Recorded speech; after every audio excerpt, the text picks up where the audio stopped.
حضرت نعمان ابن بشیر کی حدیث مسند احمد ابن حنبل میں، تکون النبوت فیکم ما شاء اللہ ان تکون، مسلمانوں تمہارے مابین نبوت قائم رہے گی، موجود رہے گی، یعنی میں بنفس نفیس تمہارے مابین رہوں گا جب تک اللہ چاہے گا۔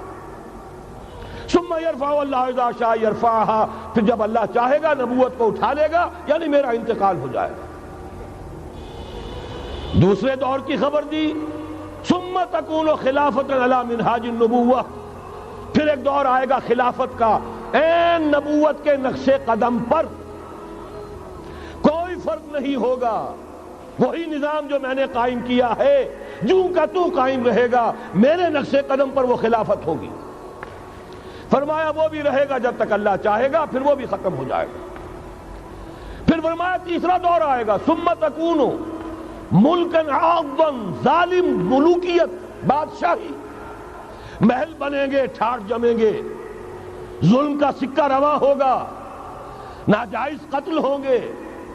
حجاج ابن یوسف کے ہاتھوں سینکڑوں تابعی محمد ابن قاسم بلا کر شہید کر دیے گئے، ورنہ اسی وقت پورا یہ جزیرہ نما ہند جو ہے، انڈین پیننسولا، اس وقت پورا کا پورا مسلمان ہو جاتا۔ لیکن ملوکیت کو کبھی یہ برداشت نہیں ہوتا کہ کوئی شخص پبلک کے اندر مقبول ہونا شروع ہو جائے، پاپولر ہونا شروع ہو جائے، ان کے اقتدار کے لیے خطرہ ہو سکتا تھا۔ اسی دور ملوکیت میں واقعہ کربلا ہوا، حسین ابن علی رضی اللہ تعالی عنہما شہید ہوئے۔ اسی ظالمانہ حکومت کے دور میں واقعہ ہررا ہوا، مدینے کی بے حرمتی ہوئی 3 دن تک۔ اسی کے دور میں حضرت عبداللہ ابن زبیر رضی اللہ تعالی عنہما شہید ہوئے۔ میں اب کیا کیا گنواؤں؟ حضور نے جب فرمایا ثم تکون ملکن عاضا، کاٹ کھانے والی ملوکیت، یہ اسی کی شرح ہے۔ فرمایا یہ دور بھی رہے گا جب تک اللہ چاہے گا، پھر جب اللہ چاہے گا اسے بھی اٹھا دے گا۔ پھر چوتھا دور آئے گا، ثم تکون ملکن جبریا، پھر بادشاہی ہوگی غلامی کے ساتھ۔ میں نہیں کہہ سکتا اس وقت صحابہ نے اس کا مطلب کیا سمجھا ہوگا، اب چونکہ یہ دور ہمارے سامنے سے گزر چکا ہے، بلکہ ایک اعتبار سے ہم اسی دور میں سانس لے رہے ہیں، لہذا بات سمجھ میں آ رہی ہے کہ وہ ملوکیت چاہے ظالم تھی، بادشاہ مسلمان تو تھے، کلمہ گو تو تھے، ان میں بہت اچھے بھی ہوئے ہیں۔ تاریخ انسانی میں مسلمانوں کے جیسے عمدہ مثالیں ہیں عمدہ بادشاہوں کی، شاید تاریخ کے اندر کوئی اور مثالیں پیش نہ کی جا سکے۔ لیکن یہ کہ اس کے بعد جو دور آیا، کہیں ہم تاج برطانیہ کے غلام بن گئے، ملکہ برطانیہ، شاہ برطانیہ، ہز میجسٹیز گورنمنٹ، ہر میجسٹیز گورنمنٹ، کہیں فرانس کے، کہیں اٹلی کے، کہیں ہالینڈ کے، کہیں اور کسی کے، فرانس کے، اس طرح سے پورا عالم اسلام جو ہے کولونیل دور کے اندر غلامی کے دور میں چلا گیا۔ یہ چوتھا دور تھا، لیکن یہاں تھوڑا سا توقف کر لیجئے۔ یہ چوتھا دور ایک درجے میں ختم ہو گیا ہے، کہتے ہیں دنیا والے کولونیل دور ختم ہو گیا، حقیقت میں ختم نہیں ہوا، براہ راست حکمرانی ختم ہوئی ہے، انڈائریکٹ رول جاری ہے، ریموٹ کنٹرول کے ذریعے سے وہی حکومت کر رہے ہیں، بٹن وہی سے دبتے ہیں، ہم جا کر جھولیاں انہی کے سامنے پسارتے ہیں، انہی سے کبھی سرمایہ کاری کی بھیک مانگتے ہیں، کبھی قرضوں کی بھیک مانگتے ہیں، ان کے چشم ابرو کے اشاروں کے منتظر رہتے ہیں۔ ہماری جنگ اور صلح ان کے تابع ہے، ہمارے تمام وسائل ان کے تسلط میں ہیں۔ وہ دور ابھی ختم نہیں ہوا، فرق صرف یہ ہے پہلے براہ راست حاکم تھے، آج بالواسطہ حاکم ہیں۔ لیکن حضور نے فرمایا صلی اللہ علیہ وسلم یہ دور بھی ختم ہو کر رہے گا۔ یوں سمجھیے جیسے کراچی میں لانڈھی کورنگی میں کئی نمبر آتے ہیں بسوں میں، Karachi Landhi number 1، Landhi number 2، Landhi number 3، پھر کہیں 3.5 بھی ہوتا ہے۔ آج ہم بیچ میں کھڑے ہیں اس چوتھے دور کے، کہ حضور کے قول کے مطابق ملکن جبرین، یا دور ابھی جاری ہے، نصف ختم ہو گیا ہے، نصف ابھی باقی ہے۔ لیکن ایک بات تو بڑی تلخ ہے، ابھی بقیہ نصف میں بڑی قیامتیں گزرنے والی ہیں۔ اسی بقیہ نصف میں وہ معرکہ پیش آنے والا ہے، اسی میں وہ ملاحم ہوں گے، اسی میں وہ الملحمۃ العظمیٰ ہوگی، اسی میں دجال اکبر کا ظہور ہوگا، اس میں ہمارے اوپر تکالیف اور مصائب ابھی اور اس کے سائے گہرے ہوں گے، اور کچھ روز فضاؤں سے لہو برسے گا، اور غمناک یہ تاریک اندھیرے ہوں گے، لیکن اس کے بعد فرمان نبوت پوری شان کے ساتھ ظاہر ہوگا۔ ثم تکون خلافۃ علی منہاج النبوہ، پھر دور آئے گا خلافت علی منہاج النبوہ کا، دوبارہ وہی دور، بین ہی وہ نظام جو محمد رسول اللہ نے قائم فرمایا صلی اللہ علیہ وسلم، دنیا میں دوبارہ قائم ہو کر رہے گا۔ میرے کئی دوستوں نے کہا ہو کر رہے گا، میں یقین کے ساتھ کہتا ہوں ہو کر رہے گا، صرف یہ کہ ہم یہ نہیں کہہ سکتے ابھی اس میں کتنی دیر ہے۔ جیسے قرآن مجید میں کئی جگہ حضور سے کہلوایا گیا، نبی کہہ دیجئے ان ادری اقریب ام بعید ما توعدون، لوگوں جو وعدہ تم سے کیا جا رہا ہے یہ تو میں نہیں کہہ سکتا وہ جلدی پورا ہوگا یا دیر میں، ہوگا ضرور پورا۔ ان اللہ لا یخلف المیعاد، اللہ تعالیٰ اپنے وعدے کی خلاف ورزی نہیں کرتا۔ تو محمد الرسول اللہ صلی اللہ علیہ وسلم کی دی ہوئی نوید، دوبارہ خلافت علی منہاج النبوہ کا نظام قائم ہوگا، اور اس میں اب ذرا نور علی نور،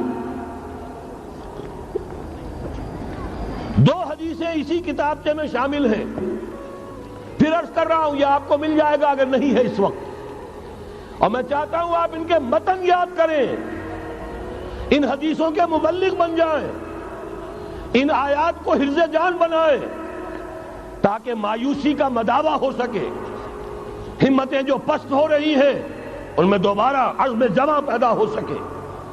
اس لیے ہم نے بڑی تعداد میں اسے شائع کیا ہے، 100 کے پیکٹس کے اندر آپ کو یہ مل سکے گا اگر آپ لینا چاہیں، عام کریں، پھیلائیں۔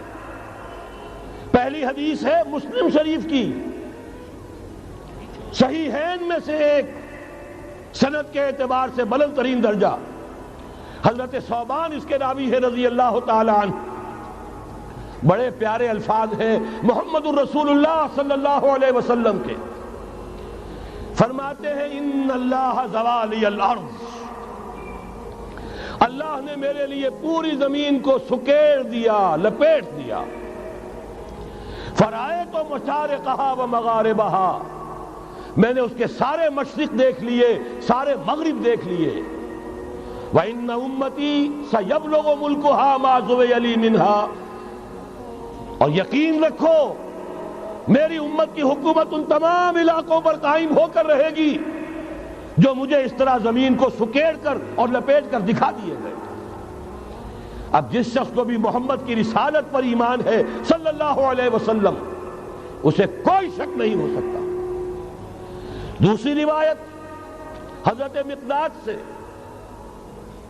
یہ مسند احمد ابن حنبل کی روایت، حضرت مقداد رضی اللہ تعالیٰ عنہ فرماتے ہیں حضور نے ارشاد فرمایا لا يبقى على ظهر الارض بیت مدر ولا وبر الا ادخلہ اللہ کلمۃ الاسلام، اس روئے ارضی پر کوئی گھر نہیں بچے گا، نہ اینٹ گارے کا بنا ہوا نہ کمبلوں کا بنا ہوا خیمہ رہے گا جس میں اللہ تعالیٰ کلمہ اسلام کو داخل نہ کر دے۔ کل روئے ارضی پر ہر گھر میں اسلام داخل ہوگا۔ لیکن اس میں بڑی اہم بات ہے، ہمارے بعض دانشور آج جو گمراہیاں پھیلا رہے ہیں اس کا توڑ اس حدیث میں ہے، اور ہمیں صدمہ ہے، علامہ اقبال کا فرزند، اور وہ اس مغالطوں کو عام کر رہا ہے۔ اور بھی چھٹ بھئیے دانشور تھے، ان کی بات کی کوئی اہمیت نہیں تھی، لیکن اب وہی بات کہی ہے ڈاکٹر جاوید اقبال نے، اس حدیث میں اس کا توڑ ہے۔ اسلام کا غلبہ ہوگا تو کیسے ہوگا؟ بعز عزیز وذل ذلیل، یا تو کسی عزت والے کے اعزاز کے ساتھ ہوگا، اور یا کسی کمزور کی مغلوبیت کی بنیاد پر ہوگا۔ اما یعزہم اللہ یا تو اللہ گھر والوں کو، خیمے والوں کو اعزاز عطا فرمائے گا، فیکونون من اہلہا، وہ اسلام ہی کے کلمے کو قبول کر لیں گے، وَإِمَّا يُذِلُّهُمْ، یا اللہ انہیں مغلوب کر دے گا، فَيَدِينُونَ لَهَا، اور ان کے لیے لازم ہوگا کہ وہ اسلام کی تابع داری اختیار کریں۔ یہی دو راستے ہیں، یہی سورہ توبہ میں بتایا گیا تھا۔ ان یہودیوں سے، ان نصارہ سے مسلمانوں جنگ جاری رکھو، حتیٰ یؤتوا الجزیۃ عن ید وہم صاغرون، یہاں تک کہ اپنے ہاتھ سے جزیہ پیش کریں، چھوٹے بنیں، اسلام کی بالادستی کو قبول کریں۔ میثاق مدینہ یہ تو اصل میں جد و جہد کے دوران کا ایک مرحلہ ہے۔ دوران میں تو کبھی صورتحال بدلتی ہے، تدبیریں ہوتی ہیں، صلح بھی ہوتی ہے، جنگ بھی ہوتی ہے۔ آخری فیصلہ قرآن کا کیا ہے؟ مسلمان اور غیر مسلم مل کر ایک امت نہیں بن سکتے، ایک ملت نہیں بن سکتے۔ اسی بنیاد پر پاکستان بنایا۔ دو قومی نظریے کا سب سے بڑا پرچارک علامہ اقبال، وطنی قومیت کی نفی کرنے والا شدید ترین الفاظ میں علامہ اقبال، اور اس کے فرزند جو ہے وہ ایک قوم ہونے کا تصور دے رہے ہیں مسلمانوں اور غیر مسلموں کے۔ یہاں تو ایک ہی راستہ ہے۔ صحابہ کرام کی فوجیں جب نکلی، جہاں گئیں، تین آلٹرنیٹیوز، ایمان لے آؤ، ہمارے برابر کے ہوگے، بھائی ہوگے، جان مال عزت آبرو املاک جائیداد ہر چیز جیسی ہے ویسی رہے گی، ہمارے کندھے سے کندھا لگا کر کھڑے ہوگے۔ یہ نہیں تو چھوٹے بنو، اسلام کی بالادستی قبول کرو، جزیہ دینا منظور کرو، اور یہ بھی نہیں تو صرف ایک تھرڈ آپشن ہے، آؤ میدان میں، تلوار ہمارے اور تمہارے درمیان فیصلہ کرے گی۔ یہ ہے تاریخ۔ آخری بات جو کہی گئی سورہ توبہ میں وہ تو یہ ہے، میثاق مدینہ تو ایک درمیان کی ایک تدبیر ہے، معاہدات ہوتے ہیں۔ معاہدات تو مشرکین عرب سے ہوئے، جس کی کامل تنسیخ کی، براءۃ من اللہ ورسولہ الی الذین عاہدتم من المشرکین۔ سارے معاہدات آج ختم کیے جا رہے ہیں، اعلان عام کیا جا رہا ہے، کوئی معاہدہ نہیں ہے۔ باطل دوئی پسند ہے، حق لا شریک ہے، شرکت میں آنا ہے، حق و باطل نہ کر قبول۔ علامہ اقبال تو یہ کہہ رہے ہیں۔ بارہ ذہن میں رکھیے، حضرت مقداد کی اس حدیث نے بہت بڑا عقدہ حل کیا ہے۔ اسی لیے جب حضور سے یہ الفاظ سنے حضرت مقداد نے تو کہتے فقلت، میں نے اپنے دل میں یہ کہا، وَيَكُونَ الدِّينُ كُلُّهُ لِلَّهِ، یہ جو سورہ انفال میں الفاظ آئے ہیں، دین پورا کا پورا اللہ کے لیے ہو جائے گا، یہ تبھی ہوگا جبکہ کل روئے ارضی پر کوئی گھر نہ بچے، کوئی خیمہ نہ رہے جو یا تو اس کے گھر والے اور خیمے والے اسلام لے آئیں یا اسلام کی تابع داری قبول کر دیں، تب کے لیے تیار ہوں، تب ہوگا۔ اسی کو اقبال نے کہا تھا جواب شکوہ میں، وقت فرصت ہے کہاں، کام ابھی باقی ہے، نور توحید کا اتمام ابھی باقی ہے۔ لیکن یہ جو حدیثیں میں نے آپ کو سنائی ہے، علامہ اقبال نے در حقیقت انہی کا نقشہ کھینچا ہے۔ آسماں ہوگا سحر کے نور سے آئینہ پوش، اور ظلمت رات کی سیما پا ہو جائے گی، پھر دلوں کو یاد آ جائے گا پیغام سجود، پھر جبھی خاک حرم سے آشنا ہو جائے گی۔ آنکھ جو کچھ دیکھتی ہے لب پہ آ سکتا نہیں، محو حیرت ہوں کہ دنیا کیا سے کیا ہو جائے گی۔ شب گریزہ ہوگی آخر جلوہ خورشید سے، یہ چمن معمور ہوگا نغمہ توحید سے۔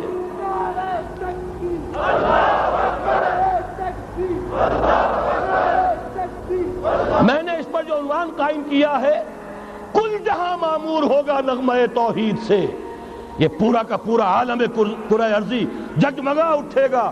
اشرقت الارض بنور ربہا، وہ نور رب کا جب اطمینان ہوگا پوری یہ زمین اس سے چمک اٹھے گی۔ یہ ہے وہ پیشین گوئیاں۔ اب میں آپ کو بتانا چاہتا ہوں کہاں سے ہوگا۔ موٹی سی بات یہ ہے، پہلے خلافت علی منہاج النبوہ کا نظام قائم ہوا، کل روئے ارضی پر ایک دم نہیں ہو گیا۔ ایک ملک جزیرہ نما عرب، محمد الرسول اللہ صلی اللہ علیہ وسلم والذین معہ رضی اللہ تعالی عنہم اجمعین، ان کی جد و جہد، ایثار، قربانی، اس کے نتیجے میں جزیرہ نمائے عرب وہاں یہ نظام قائم ہو گیا۔ پھر پھیلا، پھر توسیع ہوئی، 3 لشکر نکلے تھے، مشرق، مغرب، شمال۔ شمال میں اوشیائے کوچک ترکی کا علاقہ، مشرق میں خراسان تک، مشرق میں یہ ماوراء النہر تک، مغرب میں بحر اوقیانوس تک دشت و دشت ہیں، دریا بھی نہ چھوڑے ہم نے، بحر ظلمات میں دوڑا دیے گھوڑے ہم نے۔ اب بھی یہی ہوگا، کسی ایک جگہ سے ہوگا۔ یہ میں اب آپ کو بتانا چاہتا ہوں کہاں سے ہوگا۔ پہلے اس کے جو شواہد ہیں وہ سمجھ لیجئے، پھر حدیثیں میں سامنے لاؤں گا۔ میں نے عرض کیا تھا کہ مغرب سے یہ سیلاب نیو ورلڈ آرڈر کا چلا، جو کہ در حقیقت یہودیوں کا مالیاتی نظام ہے۔ اس مالیاتی شکنجے میں انہوں نے یورپ، امریکہ کو جکڑا ہوا ہے۔ اس کے بعد ان کی فتوحات کا دائرہ عالم عرب ان کے شکنجے میں آ چکا۔ ابھی آپ نے خبریں پڑھی ہوں گی، اب تو ہزاروں فنڈامنٹلسٹ سعودی عرب میں گرفتار ہو رہے ہیں، علماء گرفتار ہو رہے ہیں۔ یہ ساری حکومتیں جو امریکہ کے ایجنٹوں پر مشتمل ہیں، در حقیقت یہی سب سے پہلے اپنے ہاں کے جو مسلمان ہیں، جنہیں یہ کہتے ہیں کہ یہ فنڈامنٹلسٹ ہیں، سب سے پہلے تشدد ان کی طرف سے ہوگا۔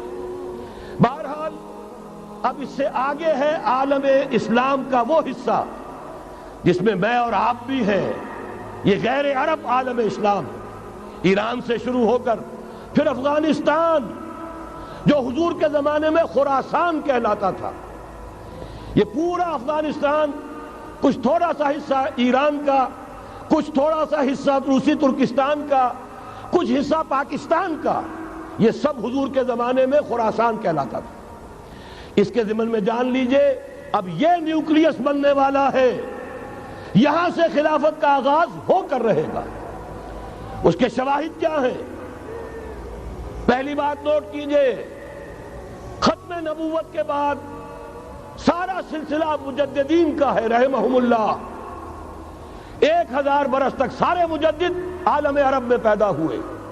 11ویں صدی سے یہ صنم خانہ ہند، مجددین کی آماجگاہ، مجدد الف ثانی رحمت اللہ علیہ، 11ویں صدی ہجری یا الف ثانی، اسی کے دوسرا 1000 سال وہیں سے شروع ہوا۔ کہاں کے رہنے والے تھے؟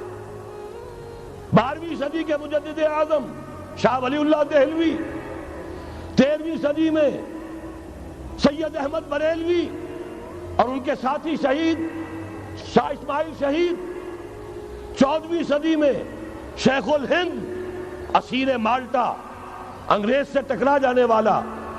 یہ مضمون ہم نے چھاپا تھا، اگرچہ چھپا تھا وہ پاکستان، روزنامہ پاکستان میں، ہم نے بھی اسے چھاپا۔ اب دوبارہ جو کتاب شائع کیا ہے، انگلینڈ میں، انگلستان میں خلافت کی اذان کے عنوان سے اسپیشل ایک جو ہے ندائے خلافت کا ایشو آیا ہے، اس میں دوبارہ ریپیٹ کیا ہے۔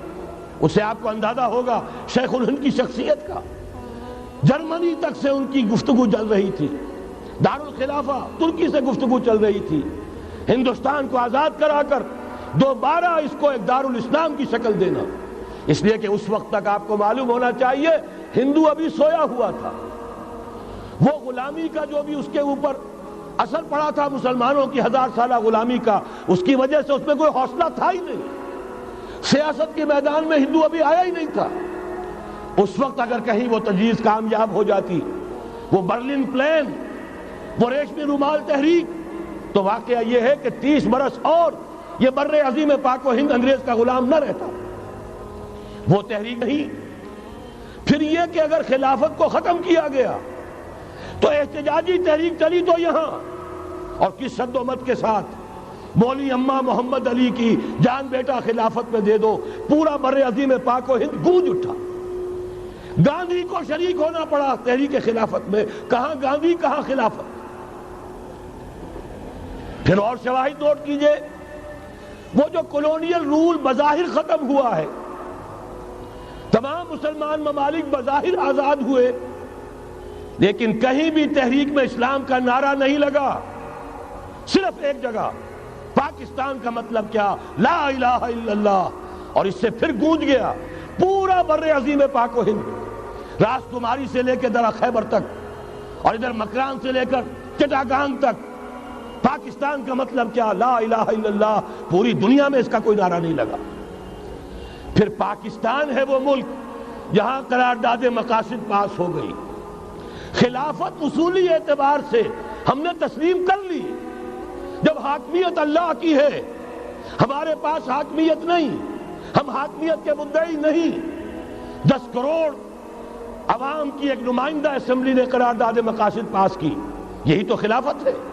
ہمارے پاس جو اختیار ہے اللہ کا ڈیلیگیٹڈ ہے، اور یہ انہی حدود میں استعمال ہوگا جو اصل حاکم ہے اللہ، جو اس نے متعین کر دی ہے۔ پھر یہی وہ ملک ہے، واحد ملک پوری دنیا میں جس میں فیڈرل شریعت کورٹ نے بینک انٹرسٹ کو ربا حرام قرار دیا ہے۔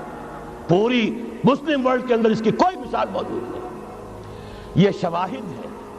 علامہ اقبال جیسا مفکر یہاں پیدا ہوا، مولانا مودودی جیسا مصنف یہاں پیدا ہوا، مولانا الیاس جیسا مبلغ یہاں پیدا ہوا، شیخ الہند جیسا مجدد یہاں پیدا ہوا۔ پورے عالم اسلام میں اس کی کوئی مثال موجود نہیں۔ اور میں تو ایک اور بات کی طرف کہتا ہوں، اللہ کے معاملات بڑے عجیب ہیں۔ یہ جو جنگیں ہونے والی ہے، یہ جو خیر و شر کا مارکا دنیا کو ہے، پھر مارکا ہے روح و بدن پیش، تہذیب نے پھر اپنے درندوں کو ابھارا، اللہ کو پامردی مومن پہ بھروسہ، ابلیس کو یورپ کی مشینوں کا سہارا۔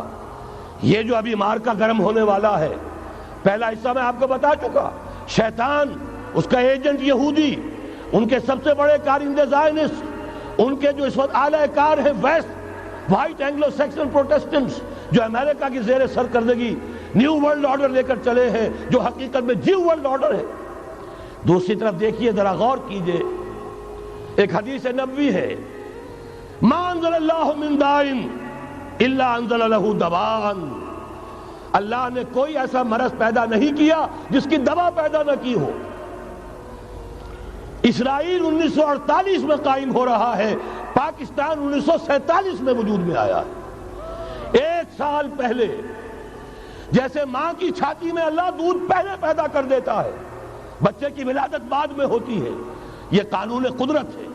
اسی طریقے سے توڑ اس کا در حقیقت اسرائیل کا توڑ ہے جو پاکستان کی شکل میں وجود میں آیا۔ یہ دوسری بات ہے کہ ہم بھٹک گئے، منزل کا سراغ بھول گئے، ہم آ کر دولت کے پھندوں میں، اور سب سے بڑھ کر یہ کہ جو متروکہ جائیداد کے لالچ، ہم اس میں پڑ گئے، بھول گئے یہ پاکستان کس لیے بنایا تھا، بھٹک گئے۔ بہرحال میں ان شواہد کی بنا پر یہ یقین رکھتا ہوں، پورا ترکش بیلٹ سلسلہ مجددیہ نقشبندیہ کے ساتھ، یہ پورا سلسلہ افغانستان سے چلیے، ترکستان سے چل کر ترکی تک، پورا یہ جو نان عرب ورلڈ ہے، نان عرب مسلم ورلڈ، وہ سلسلہ مجددیہ حضرت احمد سرہندی رحمت اللہ علیہ، گردن نہ جھکی جس کے جہانگیر کے آگے، جس کے نفس گرم سے ہے گرمی احرار، یہ انہی کا سلسلہ ہے جو پورے ٹرکش بیلٹ میں آپ کو نظر آئے گا۔ پھر شاہ ولی اللہ جیسا مفکر۔ بہرحال یہ تمام شواہد ہیں، اور میرے لیے تو سب سے بڑے شواہد جو ہے، اب وہ احادیث دیکھیے جو حضور نے بیان فرمائی۔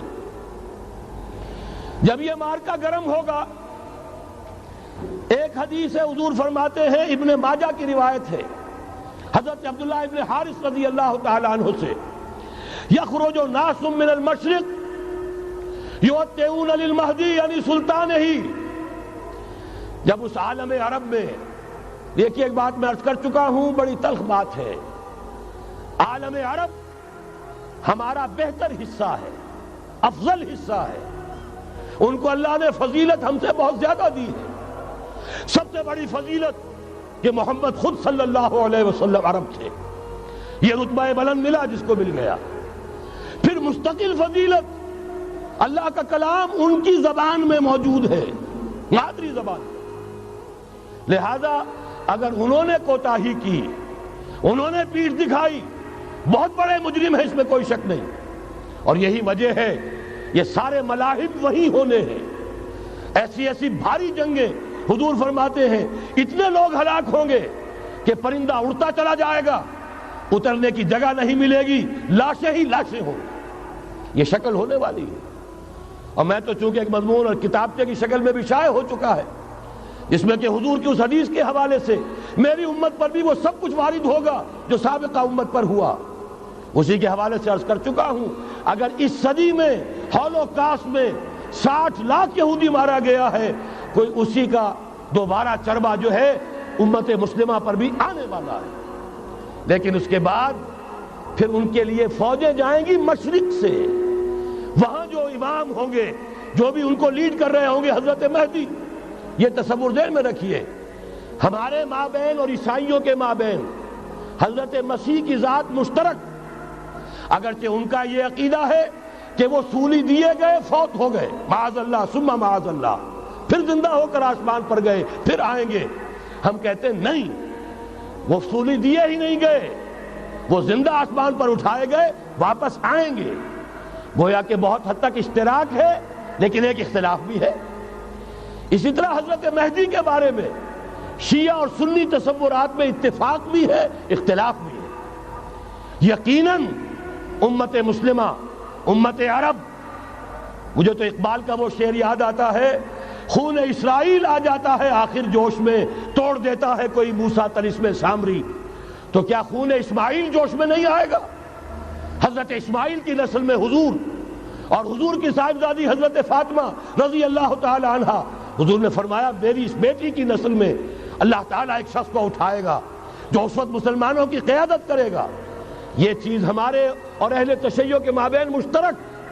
فرق یہ ہے، وہ سمجھتے ہیں کہ ان کے 12ویں امام کہ جو آج سے 1200 برس قبل روپوش ہو گئے تھے وہ ظاہر ہوں گے، ہمارے نزدیک نہیں، وہ پیدا ہوں گے، نو مولود ہوں گے، عام انسانوں کی طرح آئیں گے، ہوں گے نسل فاطمہ میں سے رضی اللہ تعالی عنہا، اور وہ اس وقت عربوں کی قیادت کریں گے۔ خون اسماعیل آ جائے گا آخر جوش میں، اور کوئی حضرت مہدی وہ آئیں گے اور اٹھیں گے اور قیادت کریں گے، دجال سے مقابلہ کریں گے اور اس ملاحم کے اندر قیادت فرمائیں گے، لیکن ان کی مدد کے لیے مشرق سے فوجیں آئیں گی۔ گویا کہ پہلے مشرقی کسی ملک میں یہ نظام قائم ہو چکا ہوگا، کوئی ایسی طاقت وجود میں آ چکی ہوگی کہ جب وہاں بھٹی دہکے گی تو وہاں کے مسلمانوں کی امداد مشرقی ممالک سے جائے گی۔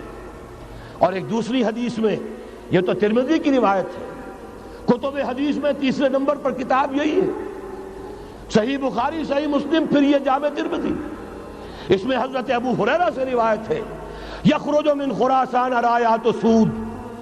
خراسان میں بتا چکا ہوں حضور کے زمانے کا خراسان، افغانستان، کچھ حصہ پاکستان کا، کچھ روسی ترکستان کی آزاد ریاستیں جو ابھی ہوئی ہیں، تھوڑا سا حصہ ایران کا، یہ خراسان بزرگ، دی اولڈ گریٹر خراسان، یہاں سے فوجیں چلیں گی، سیاہ علم برآمد ہوں گے، اور کوئی طاقت انہیں روک نہ سکے گی، ان کا منہ پھیر نہ سکے گی، یہاں تک کہ وہ ایلیا حضور کے زمانے میں یروشلم کا نام تھا، یہاں تک کہ ایلیا میں جا کر نصب ہو جائے۔ گویا کہ یہ جو ہمارے ہاتھ سے نکلا ہے قبضے سے، پہلے بھی عربوں کے ہاتھوں سے نکلا تھا بیت المقدس، یروشلم، عرب واپس نہیں لے سکے تھے، کرد خون صلاح الدین ایوبی اس نے واپس لیا، عربوں میں دم نہیں رہا تھا، عیاشیوں کی وجہ سے کھوکھلے ہو چکے تھے۔ میں تجھ کو بتاتا ہوں تقدیر امم کیا ہے، شمشیر و سنا اول، طاؤس و رباب آخر۔ یہی وجہ ہے کہ تقریباً 20 صدی کے بعد ان کی حکومت ختم۔ آشمارا حق بود گر خون بارد بر زمین، بر زوال ملک مستعصم امیر المومنی۔ یہ ہوا کہ نہیں ہوا؟ جبکہ آئے ہیں تاتاری ہورڈز، اور جنہوں نے کہ آخری خلیفہ بنو عباس اسے محل میں سے نکالا، ایک کھال کے اندر لپیٹ کر اور اپنے گھوڑوں کے سوؤں تلے کچل دیا۔ عرب معزول کر دیے گئے تھے، لیکن اب دوبارہ عربوں کو جب سہارا ملا ہے، لیکن اب بھی انہوں نے کہیں اسلام قائم نہیں کیا۔ کوئی روس کا غلام رہا، کوئی امریکہ کا غلام رہا، کسی نے اس کا ساتھ دیا، کسی نے اس کا ساتھ دیا۔ تہذیب ہے تو مغربی، تمدن ہے تو مغربی، وضع میں تم ہو نصارہ تو تمدن میں ہنود۔ یہ مسلمان ہیں جنہیں دیکھ کے شرمائے یہود۔ یہی معاملہ جب ان کا ہوا تو اب اللہ تعالیٰ کی طرف سے ان کے اوپر وہ عذاب کی بھٹی گرم ہونے والی ہے۔ لیکن اس کے بعد پھر یہاں سے جائیں گے وہ جو ان کی مدد کریں گے، اور یہ ایلیا کو واپس لینے والے یہ مشرق سے چلنے والے لشکر ہوں گے۔ یہ دو حدیثیں ابھی سن لیجئے، اور تیسری حدیث یہ ہے، حضور نے فرمایا، یہ سنن نسائی کی روایت ہے، قال رسول اللہ صلی اللہ علیہ وسلم عصابتان من امتی احوزهم اللہ من النار احرزهم اللہ من النار، میری امت کے دو لشکر ایسے ہوں گے جنہیں اللہ نے آگ سے نجات دے دی ہے، پہلے ہی سے ڈکلیئرڈ ہے۔ عصابت تغزو الہند، ایک لشکر کے جو ہند پر حملہ آور ہوگا، وعصابت تکون مع عیسیٰ ابن مریم علیہ السلام، اور دوسرا لشکر وہ ہے جو حضرت عیسیٰ کے ساتھ جا کر اور ان کے ساتھ مل کر یہودیوں کے خلاف جنگ کرے گا۔ میں اس حدیث کا جو مطلب سمجھتا ہوں واللہ عالم، یہ اسی علاقے میں جب انقلاب آ جائے گا، یہ علاقہ خراسان اور پاکستان، جب یہاں نظام خلافت قائم ہوگا، یہاں سے اسلام کی توسیع ہوگی، اور یہاں سے جانب مشرق ہند اور جانب مغرب یہ جو یہودیوں کا سیلاب آ رہا ہے، ان دونوں کا مقابلہ کرنے کے لیے انشاءاللہ العزیز، ورنہ یہ عصابتان جو ہے ایک حدیث میں جمع کرنے کی کوئی اور حکمت ہو نہیں سکتی، ورنہ تو ہندوستان پہ کئی لشکر آئے ہیں، لیکن یہ کہ در حقیقت اسی وقت جبکہ عالم عرب میں وہ بھٹی دہکے گی، اسی وقت یہاں انقلاب آ چکا ہوگا، ایک طرف یہاں سے مدد کے لیے لشکر جائیں گے کہ جو مسلمان عرب جو ہیں ان کی مدد کریں گے، حضرت مہدی کے جھنڈے تلے لڑیں گے، حضرت مہدی کی حکومت کو مستحکم کریں گے، یؤتون للمہدی، دوسری طرف وہ ہندوستان کی طرف پیش قدمی کریں گے، اور یہیں سے جیسے اس وقت سیلاب نکلا تھا جزیرہ نما عرب سے، ایک داہنی طرف ایک بائیں طرف، ایران، افغانستان، ترکستان، ادھر مصر، لیبیا، الجزائر، مراکش، موریتانیہ، اسی طریقے سے انشاءاللہ اسی علاقے سے اس کا آغاز ہوگا اور بات آگے بڑھے گی۔ تو غرض اصل حاصل کیا ہے؟ یہ ہونا ہے، پچھلے آثار ثابت کر رہے ہیں کہ ہونا ہے، حضور کی احادیث بتا رہی ہے کہ یہی سے ہونا ہے، ہوا صرف یہ ہے ہم بھٹک گئے، ہمیں اپنی منزل یاد نہ رہی۔ میں تو بہرحال ان لوگوں میں سے ہوں جنہوں نے نعرے لگائے تھے پاکستان کا مطلب کیا، لا الہ الا اللہ۔ میں سن 46 میں یہاں حبیبیہ ہال میں قائد اعظم نے مسلم اسٹوڈنٹ فیڈریشن کے جس اجلاس کو خطاب کیا تھا، ضلع حصار سے جو 2 ڈیلیگیٹ آئے تھے ان میں سے ایک میں تھا۔ میں نے بہرحال اس تحریک میں بھی حصہ لیا ہے، ایک ننھے کارکن کی حیثیت سے لیا ہے، پھر حالات کو بدلتے اپنے آنکھوں سے دیکھا ہے، ہم کہاں سے کہاں جا پہنچے ہیں۔ ضرورت صرف اس بات کی ہے کہ آج ہمارا حال یہ ہے، ہماری قیادت، ہماری سیاست ان لوگوں کے ہاتھ میں ہے کہ وہ فریب خوردہ شاہی کے پلاح و کرگسوں میں اسے کیا خبر کہ کیا ہے، تب وہ تاب جاویدانہ، ان کی تہذیب مغربی، ان کی ذہنیت مغربی، ان کی وضاقتہ مغربی، ان کا تمدن مغربی، ان کی سوچ مغربی، ان کے سارے اطوار مغربی، لہذا در حقیقت ایک تو یہ کہ ان سے چھٹکارا پانا، اور دوسرے یہ کہ در حقیقت مغرب کی تمام طاقتوں کو للکارنے کے لیے اس قوم کے اندر سے جذبہ ایمان، جذبہ جہاد کو برآمد کرنا، یہ 2 کام ہیں جو کرنے ہیں، اور اگر ہم یہ کر لیں گے، جیسا کہ میں نے آیت آپ کو سنائی تھی، اللہ کا کوئی وعدہ غیر مشروط نہیں، ایمان اور عمل صالح، ایمان اور جہاد، یہ وعدے کرو، پورے کرو گے تو اللہ کا وعدہ بھی پورا ہوگا۔ لیکن ظاہر بات ہے جیسے یہودیوں نے یورپ کو فتح کیا اور آج وہ مغرب یہودیوں ہی کے زیر اثر ہمیں فتح کرنے پر تلا ہوا ہے، آج نوٹ کیجئے جس طرح 3 اطراف سے یہودیوں نے حملہ کیا یورپ پر، میں اس کا تذکرہ کر چکا ہوں، آج ہم پر بھی اسی طرح کا 3 pronged اٹیک ہے۔ نمبر 1، ایٹمی دانت نہ نکلنے پائیں اس قوم کے، رول بیک کرانے کے لیے خاموش ڈپلومیسی، اس کے ہتھ کنڈے، کہیں ان میں طاقت نہ ہو جائے، کہیں یہ چیلنج کرنے کی پوزیشن میں نہ آ جائیں، اپنے پاس ایٹمک ہتھیاروں کے انبار ہوں، لیکن کسی مسلمان ملک کے پاس آ گیا تو وہ اسلامک بوم بن جائے گا۔ اگر وہ اسرائیل کے پاس ہے کوئی حرج نہیں، لیکن پاکستان کے پاس کسی صورت میں ہسلا نہیں ہونا چاہیے. کمزور رکھو, ہمارے دستے نگر رہے, ہماری ہی مرضی پر, ہمارے چشم ابرو کے اشارے پر حرکت کریں. نمبر 2, اباحیت, بے حیائی, عریانی, فحاشی, اس کا سیلاب اور سب سے بڑھ کر خاندانی نظام کو برباد کرنے کے لیے یہ بہبود آبادی کا پروگرام. اور دیکھیے جادو وہ جو سر چڑھ کر بولے مسلمانوں کے ہاتھوں کرا رہے ہیں. قاہرہ میں کانفرنس کرائی ہے ایک مسلمان ملک میں, اور یہ کہ اس کو آرگنائز کرنے والی ایک پاکستانی مسلمان عورت. یہ ہے در حقیقت کہ وہ لوگ اگر کرنا بھی چاہتے ہیں تو اس کا الزام بھی براہ راست اپنے اوپر نہیں, بلکہ یہ کہ خود کوئی مسلمان ہو جو یہ کام کرے.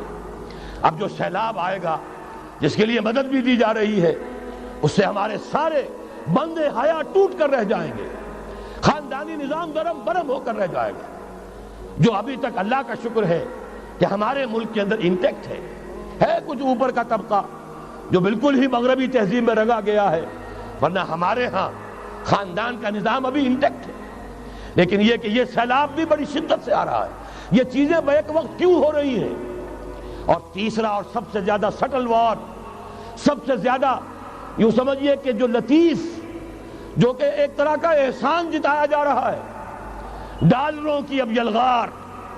اب یہاں پر امریکی سرمایہ, ڈالر چاہے مشرق سے آئے چاہے مغرب سے آئے, وہ یہودیوں کا اعلی کار ہے. آپ نے اگر $1 نوٹ کا اگر کبھی نقشہ دیکھا ہو, اس کے اوپر جو سگنیا بنا ہوا ہے, جو نشان ہے, وہ کیا ہے؟ پیرامڈ, احرام مصر. یہ کن کے لیے اہمیت رکھتے ہیں؟ ہزارہا یہودیوں کا خون اور ان کی ہڈیاں ان پیرامڈز کے تلے دبی ہوئی. جب یہ احرام بنائے گئے تھے, یہ یہودی وہاں غلامی کے دور میں تھے, بیگار ان سے لی جا رہی تھی. بڑے بڑے پتھر جب گرتے تھے تو پسنے والے یہودی ہوتے تھے. یہ ان کی اپنی جیسے ہولوکاسٹ, جیسے انہوں نے اس کو اپنا سمبل بنایا ہوا ہے, اسی طریقے سے پیرامڈ, مصر کا پیرامڈ, یہ گویا کہ ان کے اس زوال کا ایک نشان ہے. اور اس پر ایک آنکھ بنی ہوئی ہے, ایک آنکھ, کانے دجال کی آنکھ, وہ دیکھ رہی ہے. عجیب ہے یہ سمبل. نیچے لکھا ہوا ہے نووس آرڈو سکلورم, اور یہ در حقیقت 1776 جو نیچے لکھا ہوا ہے وہ رومن حروف کے اندر یہ 1776 ہے, جو میں بتا چکا ہوں آرڈر آف الومناٹی وساپ نے قائم کیا تھا. عام دنیا یہ سمجھتی ہے کہ شاید یہ امریکہ کا یوم آزادی ہے, سن آزادی ہے. 1 مئی اس آرڈر آف الومناٹی کی تاسیس 1 مئی کو ہوئی ہے. یہ 1 مئی جو منایا جاتا ہے, دھوکہ یہ دیا گیا ہے کہ یہ شکاگو کے جو مزدور ہیں ان کی یادگار ہے. حقیقت میں یہ 1 مئی اور 1776 آرڈر آف دی الومناٹی کی تاسیس کی تاریخ. یہ تمام معاملہ سمجھ لیجئے. ڈالر در حقیقت ہم نے ابھی تازہ ندائے خلافت میں نعیم صدیقی صاحب کی نظم شائع کی ہے, 45 برس بلکہ شاید اس سے بھی زیادہ عرصے کی پرانی نظم ہے جو ہم نے شائع کی ہے. ڈالر میرے اس دیش کو ناپاک نہ کرنا, اور میں تو انہیں داد دیتا ہوں جو کچھ انہوں نے, شاعر کہتے ہیں اس کو جو صاحب شعور ہے, اس صاحب شعور نے جو مشاہدہ کیا ہے کہ ڈالر آئے گا تو کیا آئے گا ہمارے ہاں, اس کی پوری داستان اس تازہ ندائے خلافت میں ہم نے نہ معلوم کہاں سے اس کو کھود کر نکلوایا ہے. ہم ان کا احسان مانتے ہیں کہ انہوں نے اپنی یہ پرانی نظم, اب ان کی جماعت تو سب بھول بھال گئی ان چیزوں کو, اسی لیے وہ اسے تج کر باہر بھی اب آ گئے. بہرحال ہمیں تو ان کی ایک ایک چیز جو ہے, مجھے تو وہ شعر آج کا اگر آپ نے جنگ کا میرا کالم پڑھا ہو, میری تو فکر کے اندر رچ بس گیا ہے. پاکستان کے بارے میں جب کہا تھا, اے آندھیوں سنبھل کے چلو اس دیار میں, امید کے چراغ جلائے ہوئے ہیں ہم, ہماری امیدوں کے چراغ ہے یہ, اسلام کا گہوارہ بننے والی ملک ہے یہ, اس کو ہم نے قائم کیا تھا اسلام کے لیے. یہ آندھیاں نہ چلیں, اس ملک کو ہم نے اسلام کے چراغ جو ہے ہم نے اس میں روشن کیے ہوئے ہیں. اے آندھیوں سنبھل کے چلو اس دیار میں, امید کے چراغ جلائے ہوئے ہیں ہم. بہرحال یہ تیسرا سیلاب ہے, ننگی سرمایہ داری, جس کی پھر لعنتیں ہوتی ہیں. ایک طرف فقر, ایک طرف احتیاج, ایک طرف بھوک, ایک طرف دولت کے انبار, پہلے بھی ہمارے ہاں فرق کم نہیں ہے، لیکن اب جو ہوگا اگر یہ بات پوری ہو گئی تو وہ ننگی سرمایہ داری، اور سرمایہ داری ہی در حقیقت یہود کا سب سے بڑا ہتھ کنڈا ہے۔ یہ بینکنگ کا نظام، یہ سارا کا سارا سودی نظام، یہ IMF، یہ ورلڈ بینک، یہی تو ان کے سب سے بڑے ادارے ہیں۔ تو واقعہ یہ ہے کہ تین طرف سے ہم پر حملہ ہو رہا ہے۔ اور یہ سود کے بارے میں کیا کہا تھا اقبال نے؟ از ربا آخر چمی زائد فتن، اس سود کے ام الخبائث کے پیٹ سے سوائے فتنوں کے اور کیا برآمد ہو سکتا ہے؟ کس نہ داند لذت قرض حسن، کسی کو قرض حسنہ کی لذت یاد نہیں رہی۔ بغیر سود کے قرض دو، تمہارے پاس فاضل رکھا ہوا ہے کسی بھائی کو دو کہ وہ اپنی معاشی گاڑی کا پہیہ چلا لے، پھر اصل واپس لے لینا۔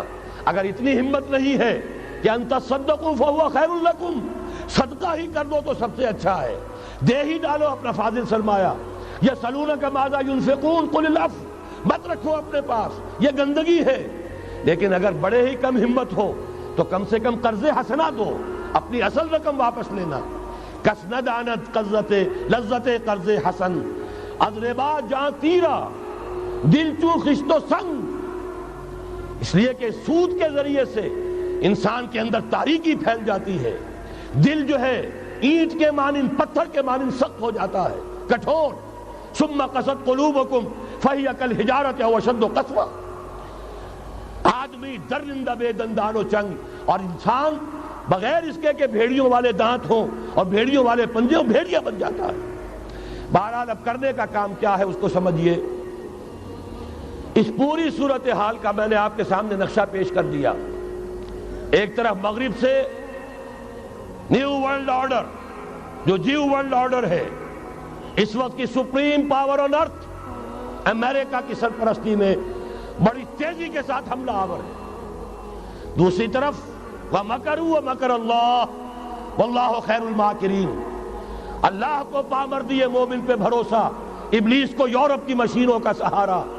اللہ تعالیٰ نے اسرائیل کا توڑ پاکستان قائم کیا، اللہ تعالیٰ نے اس کے لیے 300 برس کی تاریخ، اس کی تمہید میں مجددین امت یہاں پیدا کیے، یہاں قرارداد مقاصد پاس کرا دی 20ویں صدی عیسوی کے وسط میں، کہ اکبر نام لیتا ہے خدا کا اس زمانے میں، بینک انٹرسٹ کو ربا، سود حرام قرار دیا۔ یہ سارے شواہد ہیں۔ اب ضرورت صرف ایک بات کی ہے، ایک زبردست عوامی تحریک اٹھے۔ یہ عوامی تحریک کیسی ہو؟ نمبر ایک، فرقہ واریت سے بلند ہو۔ یہ فرقہ واریت جو اس وقت بہت بڑا فتنہ بن گیا ہے، جس کی کشیدگی بڑھتی چلی جا رہی ہے، اس کے اندر اگر ہم قوم کے حیثیت سے اگر ملوث ہوتے چلے گئے، آخری تباہی آ جائے گی۔ فرقہ واریت سے بلند، سیاسی کشمکش سے بلند، یہ سیاسی کشاکش، یہ حزب اختلاف، حزب اقتدار، اس سے بلند، اس سے کوئی بحث نہیں، کوئی دلچسپی نہیں۔ علاقائیت یا لسانی قومیت، اپنے دنیاوی حقوق کی فکر مت کرو، بلکہ آخرت کی فکر کرو، اور یہاں اس کی اصل منزل خلافت کے نظام کی فکر کرو۔ ان تمام چیزوں کو پورا کرتے ہوئے یہاں پہ نظام خلافت قائم کیا جائے، یہ ہے واحد علاج۔ اور اسی کے لیے للکارنے کے لیے، اسی کے لیے دعوت دینے کے لیے ہم نے اس تحریک خلافت پاکستان کا آغاز کیا۔ تنظیم اسلامی نے اپنے لیے ہدف معین کیا ہے، نظام خلافت علی منہاج النبوہ کا قیام، پہلے پاکستان میں اور پھر کل نوع عرصی پر۔ اب میں چند منٹوں میں آپ کو بتاؤں گا کہ وہ نظام ہے کیا۔ دیکھیے، اس موضوع پر میں پاکستان کے تقریباً تمام بڑے شہروں میں اکثر جگہ 3 دن 2 گھنٹے کی تقریر کر چکا ہوں۔ سیاسی نظام کیا ہے، معاشی نظام کیا ہے، سماجی نظام کیا ہے۔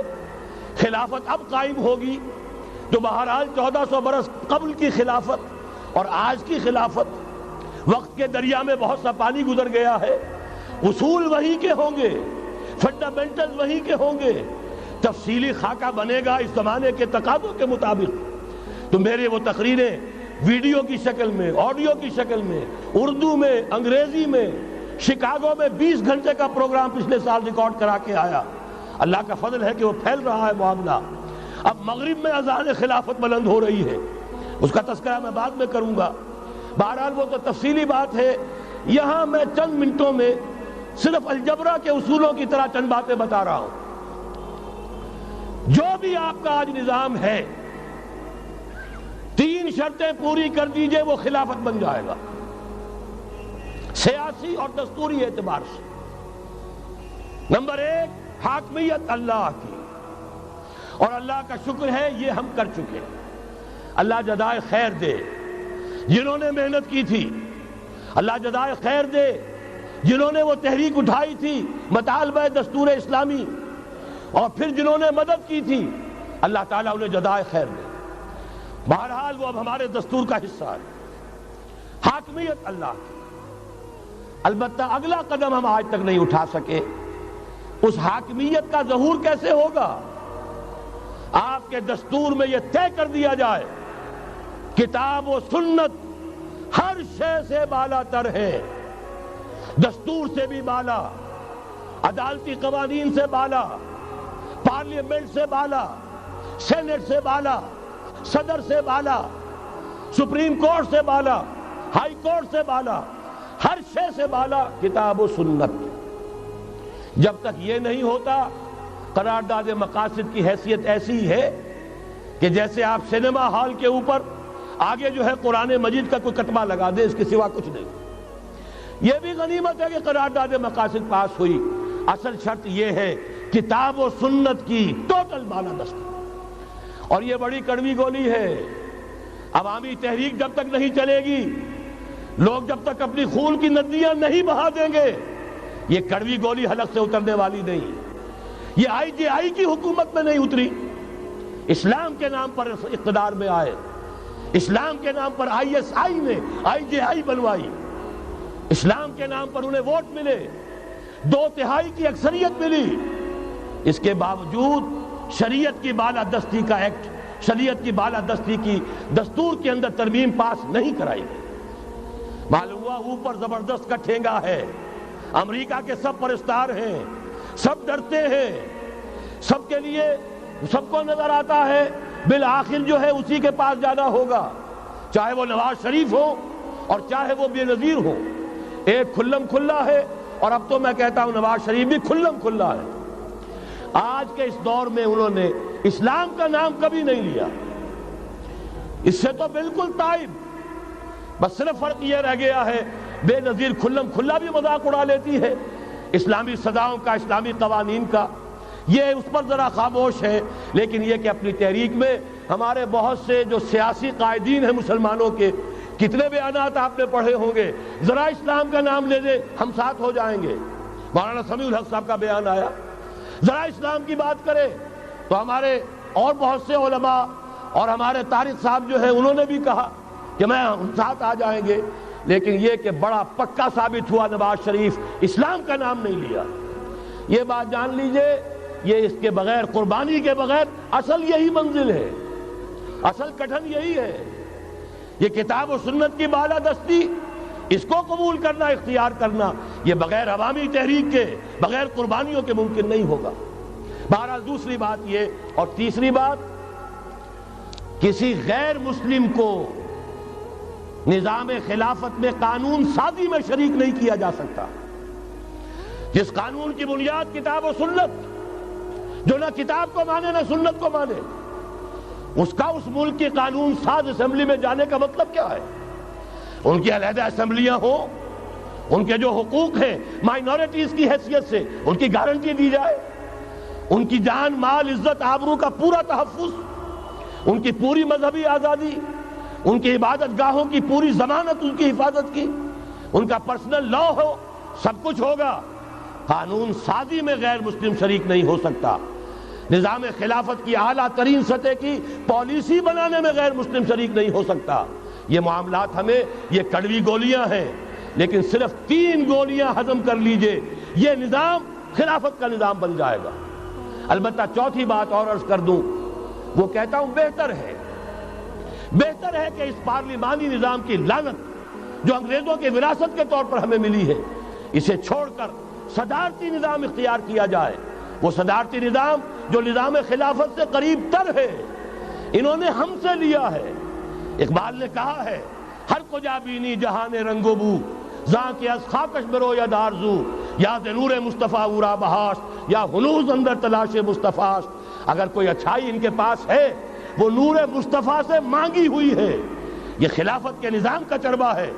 ایک شخص کو منتخب کرو، اب اسے اختیار دو، اس کے ہاتھ کھلے رکھو، اسے کام کرنے دو۔ ہاں امپیچمنٹ کا نظام ہو، غلط ہو تو اسے سیدھا کرنے کا نظام ہو، اس کے لیے آپ امپیچمنٹ کا نظام آج کی جو امریکہ کی حکومت ہے اس میں بھی ہے۔ اور کیسا ہے کہ ذرا سا اندیشہ ہوا تھا اور نکسن صاحب جو بھاگ کھڑے ہوئے تھے۔ تو میرے نزدیک صدارتی نظام اور چھوٹے صوبے، یہ بڑے بڑے صوبوں کی ضرورت نہیں ہے، چھوٹے صوبے ہوں، لوگوں کو سہولتیں ہوں، ہر علاقے کے لوگوں کو معلوم ہو کہ ہمارے معاملات ہمارے اپنے ہاتھ میں ہیں، ان کے اندر کوئی احساس جو ہے محرومی کا پیدا نہ ہونے پائے۔ اس لیے کہ وہی چیز ہے جو سیاہی گھول دیتی ہے۔ کون سیاہی گھول رہا ہے وقت کے بہتے دریا میں؟ یہ ساری سیاہیاں جو سندھ میں گھل رہی ہیں، بلوچستان میں گھل رہی ہیں، سرائکی کے علاقے میں گھل رہی ہیں، ان سب کا علاج ہے چھوٹے صوبے بناؤ۔ لیکن یہ چیزیں خلافت کی شرائط میں سے نہیں ہیں۔ بہتر بات ہے، دنیاوی اعتبار سے بہتر بات ہے، انتظامی اعتبار سے بہتر بات ہے۔ باقی اصل شرائط تین: اللہ کی حاکمیت کا اقرار جو قرارداد مقاصد میں بالفعل ہے، کتاب و سنت کی ٹوٹل بالادستی، سپریم کورٹ کو اختیار دیجئے وہاں جا کر کوئی بھی شہری پاکستان کا کوئی بھی عالم دین اگر ثابت کر دے فلاں قانون، فلاں ہدایت، فلاں انسٹرکشن، فلاں کوئی حکم جو دیا گیا ہے کتاب و سنت کے منافی ہے، فوراً کل عدم ہو جائے۔ اور تیسری بات، غیر مسلم پروٹیکٹڈ مائنورٹی ہوں گے، ان کی جان مال عزت آبرو کی حفاظت ہوگی، لیکن یہ کہ وہ برابر کے قانون سازی کے حق میں شریک نہیں ہو سکتے، اس لیے کہ یہاں کتاب و سنت منبع ہے قانون کا جس کو وہ تسلیم نہیں کرتے۔ اسی طرح یہ معاشی نظام، موجودہ سرمایہ دارانہ نظام، بہت بڑی لعنت، بہت بڑی لعنت، بہت بڑی لعنت۔ لیکن جیسے آپ کو معلوم ہے، آج ہی ابو جہل کہہ دے لا الہ الا اللہ محمد الرسول اللہ، مسلمان بن جاتا؟ کلمہ تو ایک ہی تھا نا۔ ابو طالب کے پاس جب وفد گیا تھا رؤسائے قریش کا، اور انہوں نے کہا تھا کہ اپنے بھتیجے کو روک لو ورنہ اب ہم جو تمہاری بھی رعایت اب نہیں کریں گے، میدان جنگ میں آ جاؤ۔ ابو طالب نے کہا تھا میرا بھتیجا تم سے کیا مانگ رہا؟ ایک کلمہ، ایک کلمہ لا الہ الا اللہ، اور تو اس کا کوئی مطالبہ نہیں۔ انہوں نے کہا، ابو سفیان اس وقت تک چونکہ ابھی کفر میں تھے، شرک میں تھے، انہوں نے کہا وہ ایک کلمہ جو وہ مانگ رہا ہے وہ ہمارے سارے معبودوں کی نفی کر دیتا ہے، وہی تو سب سے بڑی مصیبت ہے۔ تو میں آپ کو بتا رہا ہوں، تین چیزیں اس سرمایہ دارانہ نظام میں سے نکال دیجئے، یہ اسلامی نظام بن جائے گا۔ تفصیل میں جانے کا موقع نہیں ہے، میں فارمولہ دے رہا ہوں۔ تفصیل میں نے عرض کیا، میرے کیسٹس ہیں، کتابیں ہیں، وہ خطبات خلافت اب کتابی شکل میں بھی آ جائیں گے، انگریزی میں ویڈیو کیسٹ ہے، اردو میں ہے، بڑے بڑے شہروں میں خطبات دے چکا ہوں، مواد موجود ہے۔ لیکن اس وقت فارمولہ بتا رہا ہوں، تین چیزیں نکال دیجئے۔ نمبر ایک، سود نکال دیجئے۔ اس میں بھی اللہ کے فضل و کرم سے پیش رفت ہمارے ہاں ہوئی، فیڈرل شریعت کورٹ نے فتویٰ دیا اور اتنا زبردست ججمنٹ لکھا ہے، پوری دنیا کے لیے رہنمائی کا ذریعہ بن جائے گا۔ یہی وجہ ہے کہ مجھے معلوم ہوا ہے موجودہ حکومت نے اس کی اشاعت روک دی ہے، باہر کے ممالک سے ڈیمانڈ۔ میں جب انگلستان میں تھا ابھی 2 مہینے قبل، وہاں کچھ لوگوں کے سامنے تذکرہ کیا، انہوں نے کہا ہمیں منگا کے دیجئے، بنگلہ دیش کے مسلمان تھے، ہمیں منگا کے دیجئے۔ میں نے یہاں لکھا، معلوم ہوا کہ نہیں، وہ مل ہی نہیں رہا، بلکہ کہہ دیا گیا اسے مت چھاپو، اس کی اشاعت بند، اس لیے کہ وہ کلمہ خیر کہیں پھیل نہ جائے۔ یہودی کا اگر علاج ہے، جیسے آپ نے سنا تھا بچپن میں کہانیاں، دیو کی جان ایک طوطے کی گردن میں ہے، طوطے کی گردن مروڑ دو گے دیو مر جائے گا۔ یہودی کی جان سود میں ہے۔ یہ سارا ہتھ کنڈا اس کا جو ہے، جو ورلڈ ڈومینیشن یہودی چاہ رہا ہے، وہ مالیاتی نوعیت کی ہے۔ وہ اپنی حکومت قائم نہیں کرنا چاہتا. حکومت کے تو بڑے کھکھیڑ ہوتے ہیں، بڑی ذمہ داریاں ہوتی ہیں، لوگوں کی تنقیدیں سننی پڑتی ہیں، بھوکے بھیڑیے کبھی ٹوٹ پڑتے ہیں، لہذا ان کو چھوڑو، حکومت وہ خود کریں. ہاں وہ محنت کریں حیوانوں کی طرح، ملائی ہمارے پاس آتی چلی جائے، زندہ رہنے کی حد تک تو ان کو دیں گے. جیسے تانگے والا گھوڑے کو بھی آخر دانہ تو ڈالتا ہے کہ اگلے دن پھر اسے جوتنا ہے تانگے کے اندر، لیکن اصل کمائی تو اس کی ہے جو ہو رہی ہے.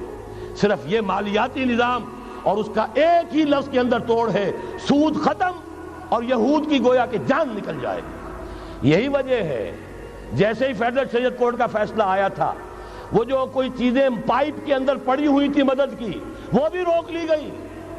یہ قوم کدھر جا رہی ہے؟ یہ تو ہمارے ہاتھ سے نکلی جا رہی ہے. اور جب تک کہ اس کے خلاف IJI کی حکومت کو سپریم کورٹ میں اپیل میں نہیں پہنچا دیا، اس وقت تک یہ ہے $1 جو ہے کہیں سے ادھر سے ادھر ہلنے نہیں دیا. یہ ہے حقائق، اصل میں ان کو سمجھ لیجیے.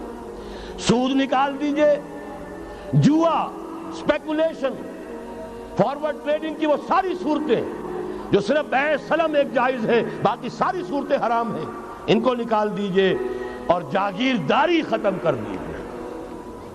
جاگیرداری ختم کرنے کے لیے حضرت عمر کی شمشیر لانی ہوگی، شمشیر فاروقی. ان کا یہ فتویٰ تھا، اجماع تھا کہ جو ملک، جو علاقے بزور شمشیر فتح ہوئے ہیں وہ کسی کی انفرادی ملکیت نہیں رہیں گے، وہ امت مسلمہ کی اجتماعی ملکیت ہے. کوئی انچ زمین، اسی وجہ سے ہمارے ہاں فرق ہے خراجی اور عشری. عشری زمین ملکیتی ہوتی ہے، اس میں سے ایک مسلمان جس کی ملکیتی زمین ہے اس کا وہ 10واں حصہ یا 20واں حصہ پیداوار کا دے کر فارغ. اور جو خراجی زمین ہوتی ہے وہ کسی کی ملکیتی نہیں ہوتی، وہ تو مسلمانوں کی ہے، نظام خلافت کی ہے. جو کام کر رہا ہے چاہے مسلمان ہو چاہے غیر مسلم ہو، وہ کاشت کرے گا، آدھا اس کا ہے، آدھا ریاست کا ہے، بیت المال کا ہے. یہ ہے نظام خراجی کا اور عشری کا فرق. اور حضرت عمر نے طے کر دیا تھا رضی اللہ تعالیٰ عنہ کہ جتنے علاقے فتح ہوئے، یہ مصر ہے، یہ عراق ہے، یہ شام ہے، یہ ایران ہے، ساری زمینیں مسلمانوں کی اجتماعی ملکیت. کام کرنے والے چاہے یہودی ہوں، چاہے مجوسی ہوں، چاہے عیسائی ہوں، چاہے وہ مسلمان ہو جائیں، زمین خراجی رہے گی. زمین سے خراج جائے گا بیت المال میں تاکہ تمام امت کی بہبود میں صرف ہو سکے. 3 کام کر دیجئے، باقی ساری market forces, free economy, personal incentive, personal ownership, ساری چیزیں، سارے اصول جس کی وجہ سے کہ سرمایہ داری کو فتح حاصل ہوئی ہے کمیونزم کے اوپر، وہ سارے اصول اسلام کے اندر موجود ہیں. لیکن سود نکال دو، جوا نکال دو، جاگیرداری نکال دو. اب آؤ اوپن کمپٹیشن، سرمایہ کاری کرو. ابھی آپ نے نظم پڑھی، سرمایہ داری کو ختم کرنا ہے، سرمایہ کاری کو فروغ دینا ہے. یہ ہے اسلام کا نظام معیشت. البتہ اس میں چوتھی چیز، کفالت عامہ کے لیے زکوٰۃ کا نظام مکمل قائم کرو. ہر شہری کی بنیادی ضروریات کی پوری ذمہ داری اور کفالت نظام خلافت لیتا ہے. یہاں پھر میں مجبور ہوں کیا کروں، ذکر جب چھڑ گیا قیامت کا، بات پہنچی تیری جوانی تک، خلافت کا تذکرہ ہو اور حضرت عمر کا ذکر نہ آئے، ناممکن. خلافت کا نظام، جیسے آپ کہتے ہیں کہ گلاب کا پھول پورا کھلا ہوا ہے، للی ان بلوم، خلافت کا نظام پورا کھلا ہوا حضرت عمر کے دور میں نظر آتا ہے. اسی وقت کہا تھا حضرت عمر نے رضی اللہ تعالی عنہ کہ اگر دجلہ و فرات کے کنارے کوئی کتا بھی بھوکا مر گیا تو قیامت کے دن عمر ذمہ دار ہوگا. اور جانور تک کا معاملہ ہے. مجوسی کو دیکھ لیا تھا بوڑھے کو ایک کہ جو بھیک مانگ رہا تھا، وہاں کے عامل اور گورنر سے ایکسپلینیشن کال کی، یہ بھیک کیوں مانگ رہا ہے؟ جب یہ جوان تھا، کام سکتا تھا، تم اس سے جزیہ لے رہے تھے. اب یہ بوڑھا ہو گیا ہے، کما نہیں سکتا، تم نے اسے بھکاری بنا دیا ہے، اس کا وظیفہ مقرر کرو. ظاہر بات ہے غیر مسلم ٹیکس دیں گے، مسلمان زکوٰۃ دیں گے، مسلمانوں کے لیے زکوٰۃ سے کفالت عامہ ہوگی، غیر مسلموں کے ٹیکسوں کے ذریعے سے. وہی نظام جو آج یورپ میں ہے، اسکینڈینیوین کنٹریز میں ہے، برطانیہ میں ہے، ان امپلائمنٹ الاؤنس ہے، یا یہ کہ اور ویلفیئر کا نظام ہے. لیکن اسلام کا مکمل ترین ویلفیئر نظام زکوٰۃ کے تحت ہے. اور اس میں گارنٹی ہے ہر شہری کی بنیادی ضروریات انڈر ریٹن، ان کی ذمہ داری ریاست کے ذمہ۔ حضرت عمر ہی کا زمانہ تھا کہ لوگ اپنی زکوٰۃ لے کر پھرتے تھے، لینے والا کوئی نہیں ہوتا تھا۔ اس کا بھی میں مسئلہ آپ کو سمجھا دینا چاہتا ہوں۔ میں نے تو عرض کیا تھا میں تو مدرس ہوں، عوامی مقرر نہیں ہوں۔ میں تو چاہتا ہوں آپ چیزیں سمجھ کر اور ان کا علم آپ کا جو ہے حاصل کر کے اٹھیں، لوگوں کو پھر پہنچائیں۔ یہ کیسے ہو گیا جبکہ زکوٰۃ جو ہے وہ تو اسلامی ریاست میں نظام خلافت میں حکومت لیتی ہے؟ پھر کیسے ہو گیا کہ لوگ اپنی زکوٰۃ لے کر پھر رہے، لینے والا کوئی نہیں؟ اس کو بھی جان لیجئے، جیسے زمین کی دو قسمیں میں نے بیان کی، خراجی اور عشری، ایسے ہی زکوٰۃ کے قابل جو مال ہے اس کی بھی دو قسمیں ہیں۔ اموال باطنہ، گھروں میں رکھی ہوئی کوئی نقدی ہے، کوئی زیور ہے، کوئی اور ایسی چیزیں ہیں، یہ اموال باطنہ کہلاتی ہیں۔ اس کی زکوٰۃ جبراً حکومت نہیں لے گی۔ اگر اس کی زکوٰۃ جبراً حکومت لے تو گھروں کی تلاشیاں لینی پڑیں گی، جا کے تکیے پھاڑ پھاڑ کے دیکھنے پڑیں گے کہ کہیں کچھ رکھا ہوا تو نہیں ہے۔ یہ معاملہ مسلمانوں کی ان کی اپنی نیت پر، ایمان پر، اللہ کے ساتھ ان کے خلوص و اخلاص پر چھوڑ دیا۔ ہاں اموال ظاہرہ، دکان میں 5 لاکھ کا مال پڑا ہے، 2.5% دے دو۔ گودام میں 10 لاکھ کا مال پڑا ہے، 2.5% دے دو۔ تمہارا کارخانہ ہے بہت بڑا، اس کی زمین معاف، بلڈنگ معاف، مشینری معاف، ٹولز معاف، لیکن جو سرمایہ چل رہا ہے، چاہے وہ خام مال پڑا ہے چاہے فنشڈ، ٹوٹل کی مالیت کے اوپر 2.5% دے دو۔ یہ ہے زکوٰۃ جس کو بدنام کیا ضیاء الحق صاحب نے۔ صرف سود جو ہے، سود والا جو صرف بینکوں کے اندر ڈپازٹ ہے، اس سے 2.5% لے کر اسے زکوٰۃ قرار دے دیا، حالانکہ وہ تو کوئی زکوٰۃ نہ ہوئی، سود کا کمیشن ہوا، اس کے سوا کچھ بھی نہیں۔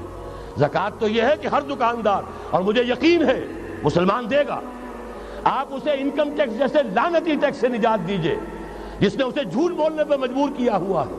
یہ لعنتی ٹیکس ہے در حقیقت کہ جس نے ہر شخص کو جھوٹا بننے پر مجبور کر دیا ہے۔ ان کو ختم کریں۔ زکوٰۃ تو مسلمان اپنے ایمان کے تقاضے پر دے گا، اور وہ دے گا اور خوشی سے دے گا۔ یہ پورا نظام جو ہے اس کو اختیار کیا جائے زکوٰۃ کے، تو پوری ویلفیئر سٹیٹ، دنیا کے بلند ترین معیارات کی ویلفیئر سٹیٹ قائم ہو جائے، جو حضرت عمر نے کہا تھا کہ کوئی کتا بھی بھوکا اور پیاسا نہ رہے۔ اب آئیے تیسرا معاملہ سماجی، یہاں بھی 3 ہی باتیں کہوں گا۔ ترقی ہے، تعلیم ہے، ان میں کوئی رکاوٹ نہیں، خواتین کام کریں کوئی رکاوٹ نہیں۔ کیا چیز نکالنی ہے؟ بے حیائی، بے حجابی، عریانی نکال دو، ستر و حجاب انفورس کرو، سیگریگیشن، عورتوں کے اسکول علیحدہ، مردوں کے علیحدہ، عورتوں کے کالج علیحدہ، مردوں کے علیحدہ، عورتوں کی یونیورسٹی علیحدہ، مردوں کی علیحدہ، عورتوں کے ہسپتال علیحدہ، مردوں کے ہسپتال علیحدہ۔ کسی درجے میں تو ہمارے ہاں ہے، اس کو آگے بڑھاؤ، یونیورسٹی بناؤ۔ اسی طریقے سے ہسپتال میں، مردوں کے ہسپتال میں عورتوں کو نرس رکھنا کیوں لازم ہے؟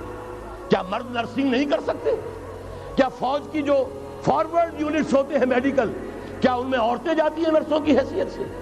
جہاں اصل ضرورت ہوتی ہے، کسی کا بازو اڑ گیا ہے، کسی کی ٹانگ اڑ گئی ہے، کسی کا پیٹ چاک ہو گیا ہے، آنتیں باہر ہے، بڑی ٹینڈر نرسنگ کی ضرورت ہے، وہاں تو عورت نہیں جاتی، وہاں تو میل نرسز ہے۔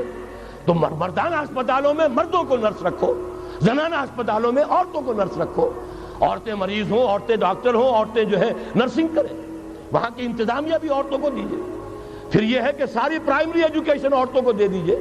چھوٹی عمر کے بچے ہیں، انہیں عورت کے اندر اللہ تعالیٰ نے جو شفقت مادری رکھی ہوئی ہے فطری طور پر، ضرورت ہے اس ٹینڈر ایج میں، تو ارادہ اگر ہو جائے تو ہر کام ہو سکتا ہے۔ ارادہ چاہیے یہ کہ بے ستری، بے حجابی، عریانی، فحاشی کا خاتمہ کرو۔ نمبر 2، شراب اور منشیات کا خاتمہ کرو۔ اس کے لیے آئرن ہینڈ بلکہ آئرن فسٹ کی ضرورت ہے۔ یہ کر کے دکھایا، ایرانیوں نے کر کے دکھا دیا۔ ہم سے کہیں زیادہ گرے پڑے تھے، ہم سے کہیں زیادہ یہ خرابیاں ان کے معاشرے میں موجود تھیں، کر کے دکھایا کہ نہیں کر کے دکھایا؟ یہ ہو رہا ہے۔ لہذا یہ کہ یہ کام کیا جائے، اور زنا اور قذف کے جو اصل اللہ تعالیٰ کی طرف سے، اللہ کے رسول کی طرف سے جو سزائیں ہیں اور حدود اور تعزیرات ہیں، ان کو نافذ کیا جائے۔ یہ 3 چیزیں کر دیجئے، یہی معاشرہ ہوگا کوئی یہ نہیں کہتا کہ صحراؤں میں جا کر آباد ہو، کوئی آپ سے یہ نہیں کہتا کہ جائیے دوبارہ اونٹوں پہ سفر شروع کیجئے۔ جو ترقی ہوئی ہے، اللہ تعالیٰ نے علم دیا ہے انسان کو، اللہ تعالیٰ نے ٹیکنالوجی عطا فرمائی انسان کو، اور رحمان کا دیا ہوا علم ہے۔ علم آدم الاسماء کلہا، یہ اسی علم اسماء کا ظہور ہے پوری دنیا کے اندر۔ اسے خیر کا، برکت کا ذریعہ بناؤ۔ میں نے تین باتیں بتائیں آپ کو۔ نمبر 1، اللہ کی حاکمیت، کتاب و سنت کی ٹوٹل بالادستی۔ نمبر 3، اور غیر مسلموں کو قانون سازی میں شریک نہیں کیا جا سکتا۔ وہ پروٹیکٹڈ مائنورٹی، ان کی جان مال عزت و آبرو کی حفاظت کا ذمہ ہے، مذہبی آزادی کا ذمہ ہے، لیکن وہ ہماری قانون سازی میں، اعلیٰ ترین سطح کی پالیسی سازی میں شریک نہیں ہو سکتے۔ نمبر 2، یہی سارا نظام، یہی سرمایہ کارانہ نظام، سرمایہ دارانہ نظام کو 3 چیزیں نکال دیں گے، وہ سرمایہ دارانہ نہیں رہے گا، سرمایہ کارانہ ہو جائے گا۔ یہ سرمایہ کارانہ نظام، سود نکال دو، جوا نکال دو، جاگیرداری ختم کر دو، یہی رحمت ہو جائے گی۔ اللہ کی ربوبیت عامہ، ربوبیت کاملہ کے آپ کو منظر نظر آئیں گے۔ جاگیرداری کا خاتمہ کر دیجئے۔ اسی طریقے سے بے حجابی، فحاشی، عریانی۔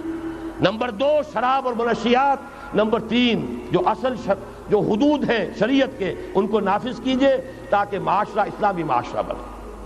اب آخری بات ہے میری، اور اسی کے ضمن میں کچھ مطالبے ہیں جو آج ہمیں کرنے ہیں حکومت سے۔ پہلی بات یہ کہ یہ خلافت کیسے آئے گی۔ اس موضوع پر بھی میں عرض کر رہا ہوں کہ میں کم سے کم 15 سال سے مسلسل تقریریں کر رہا ہوں۔ اتنی موٹی کتاب اردو میں منہج انقلاب نبوی موجود ہے۔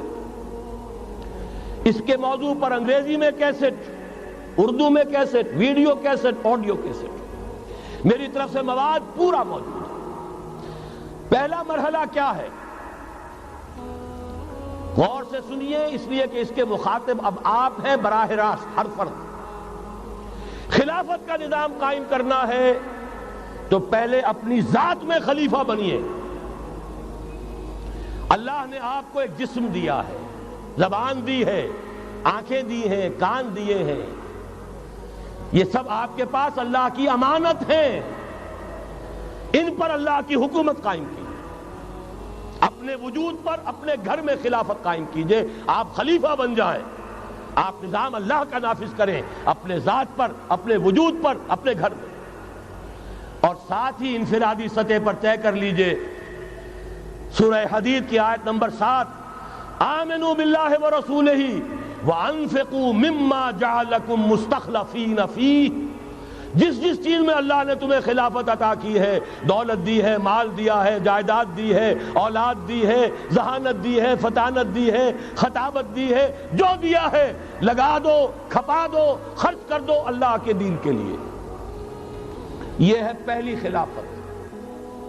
اپنے وجود پر اللہ کی حکومت قائم کرو، اپنے گھر میں اللہ کی حکومت قائم کرو، اپنی معاشرت اسلامی بناؤ، اپنے معاش کو اسلامی بناؤ، اور جو کچھ اللہ نے